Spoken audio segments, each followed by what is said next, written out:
What is up, guys, and welcome back to my channel. Today we're going to be taking a look at a $3,000 PC that is going to net you 8K 60 FPS, but this is mainly a productivity focused board.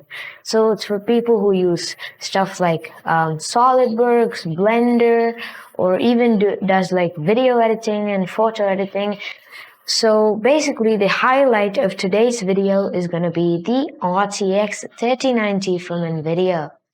Now this card is very capable of 8K 60 FPS gaming if what NVIDIA said is correct. Now, NVIDIA mainly focuses this card on the productivity side of things. So NVIDIA's target audience for this is people who do, again, stuff like SolidWorks, Blender, and all of that.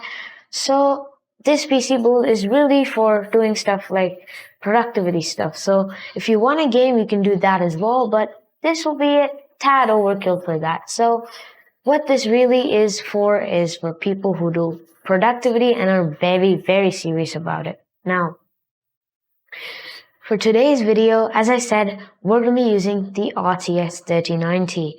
But before we begin, I am Nikhil and I make amazing PC tech videos for you guys to watch.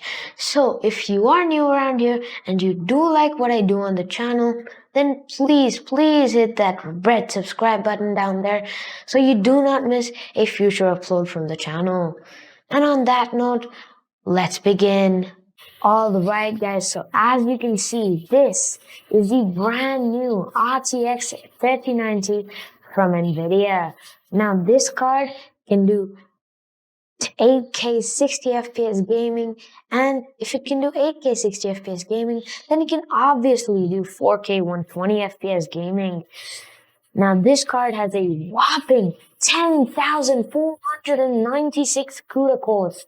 Now that is a lot of CUDA cores and a lot of horsepower that nobody's really going to be using, but it's going to chew through those very demanding Blender renders and even Premiere Pro renders. So again, this card is very overkill for gaming as well as productivity, since no application can really take full use of this much graphics horsepower.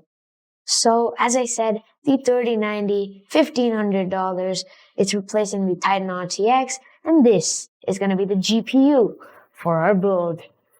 Okay guys, so I generally choose the CPU first, but since the highlight of this build was the 3090, I thought let's just choose this GPU first because, that's really the start of the show. But as far as the CPU is concerned, we're going to be going with a Ryzen 7 3700X, the 8-core beast from AMD. And this processor has 8 cores and 16 threads. I am not really sure of the base and boost clocks, but it'll be here for your reference. Now this processor, as I said, has 8 cores and 16 threads and is perfect for gaming as well as streaming. So as of now, I don't know if this processor is going to bottleneck the Ampere 3090, but mostly it won't. And one more thing, guys, AMD recently teased the launch of the Ryzen 4000 series of CPUs. Now it's going to be coming somewhere in October. I'm not sure of the date yet. If I know it, I'll put it here. But Ryzen 4000 is coming, Zen 3 is coming. So I would suggest you guys to wait a month or two and switch this CPU for whatever it's being replaced with. I'm guessing it's going to be something like the 4700X, but the naming scheme isn't confirmed yet. So whatever replaces the 3700X, you can replace that CPU with the 3700X. Now that the processor is out of the way, let's quickly look at what cooler we're going to be using. Alright guys, so the cooler we're going to be using is this. This is the Corsair H100i RGB Platinum liquid cooler. Now, I didn't want to pick out a separate cooler for this build since the AMD Ryzen 7 3700X already comes with a very nice Wraith Prism RGB cooler. But since this is, a $3,000 build, the stock cooler is really not going to do good for us. So that is the reason I've decided to go with this. So this cooler, as I said, it costs $160. I know that's a lot of money, but you really want good cooling performance when you're pushing frames to such a high power graphics card like the RTX 3090. Now, this cooler does have some RGB fans, which is always appreciated. And this is by Corsair. Corsair makes amazing liquid coolers, so definitely go for this. If you do want to save some money, you can drop the cooler altogether and use the stock cooler as well. No problems there. Now that the cooler is out of the way, let's move on to the next most important part, which is the motherboard that we are going to be using. Okay guys, so for the motherboard that we are going to be using, we are going to be going with the ASUS TUF Gaming X570 Plus Wi-Fi. Now this is a very good motherboard for the price of $190. Now, this motherboard has a lot of features. If you want to know all about it, then I'll leave a link on the top right hand corner of the screen. I made a video on the top 5 best motherboards. I recommended this one. So if you want to know all the details, go to that video. I'll link it on the top right hand corner of the screen. So now this motherboard can easily handle a Ryzen 9 as well, but we're not going to be dropping in a Ryzen 9. This also has PCIe Gen 4, which is very useful because we are using a PCIe Gen 4 graphics card as well as an SSD. The SSD we'll talk about later. Yeah guys, that was it for the motherboard. Now let's talk about the RAM sticks that we're going to be using. Okay guys, so for today's build, we're going to be using Team Group's T-Force Walk-in Z RAM. Now we're going to be using 3200 speed RAM and 32 gigs of it because productivity PCs, really the standard right now is 32 gigs. If you're only gaming, you can switch the 32 gigs out for 16 gigs. It's going to save you some money. But for today, we're going to be using 32 gigs of RAM with cast latency 16 that runs at 3200 megahertz. We're going to be using two 16 gig sticks so the memory can run in dual channel. Now this kit costs $99, which is a very good price for a 32 gig kit, and Team Group makes really good RAM sticks, so no worries there.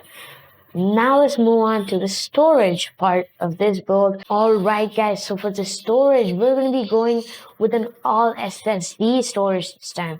We're going to be going with Corsair's MP600 PCIe Gen 4 2TB NVMe drive, and this is on the M.2 form factor, and the ASUS board has I think 2 M.2 slots, so this can perfectly fit into the M.2 slots. Now this is a 2 terabyte hard drive, PCIe Gen 4, easily gives speeds of up to 14 gigabits per second, and this is a great SSD for a productivity PC like this.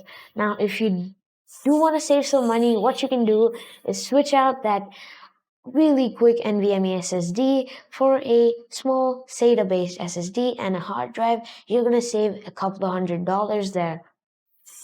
But since this is a productivity focused PC, you really want a fast SSD to edit off of. So you can do those laser quick edits. Now, that was it for the SSD. Again, no hard drives, it's all SSD of 2 terabytes. So yeah, guys, again, if you want to save some money, switch out that NVMe SSD for a small SATA based SSD and you can save a couple of $100 there. Now, coming to the case that we're going to be using in this build, again, this case needs to be really good because we have a super hot running 3090 in there that's going to consume something like 300 to 350 watts. So we really need a nice case. Now for the case, I've gone with this. This is the Cooler Master Masterbox TD500 Mesh. This is the white edition that I've gone with, and this comes with 3 RGB fans pre-installed, so really good airflow there. It's got a full mesh front panel, so it's going to push a lot of air, And again, if you want to switch this case out for something else like a fractal design case, but although I do not recommend the fractal design mesh FIC because I doubt it'll fit something big like the RTX 3090. Again, I cross-checked the dimensions of this case and the RTX 3090 dimensions, and the fitting is perfect. There's no problems. You'll not be running into compatibility issues when it comes to the space. But this case is excellent for the $100 that you're paying. Now, if you do want to get a more higher end case, I recommend going for the Lian Li PC011 Dynamic. Again, you can fix like something mad like 9 fans in there. So if you really want to push all that air, then you can go for something more expensive like the Lian Li PC011 Dynamic. Now that is sorted for the case part of this build. Now let's talk about the power supply. Alright guys, we're going to be using this power supply. This is a Thermaltake Smart Pro RGB 850 watt 80 plus bronze rated fully modular power supply. Now this is an 850 watt power supply because the 3090 does consume a lot of power, and this is also fully modular, so if you want to put some sleeved extensions later down the line, you can do that as well. Now, this is an ATX power supply and comes with an RGB fan, but nobody's going to be seeing that because our case has a nice little PSU shroud, so you're not going to be seeing the fan, but that's not really a problem. Now, as far as Thermaltake power supplies, Thermaltake actually makes really good power supplies. It's not that popular, but trust me guys, they make really, really good power supplies for the price. And this will keep your 3090 very safe, no burning, nothing like that. Yeah guys, that pretty much wraps it up for the parts that we are going to be using in this PC. Again, to recap, we're going to be using the Ryzen 7 3700X along with the RTX 3090. Now the cooler is optional, but if you do want to get the cooler, we're going to be using the Corsair H100i RGB Platinum liquid cooler. So yeah guys, the motherboard is going to be the TUF Gaming Xi70 Plus from ASUS.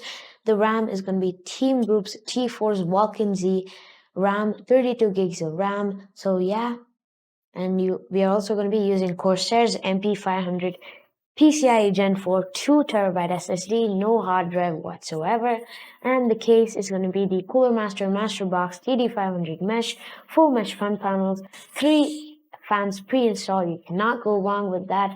Power supply is the Thermaltake Smart Pro RGB 850 watt 80 plus bronze rated power supply. Very good unit for the price.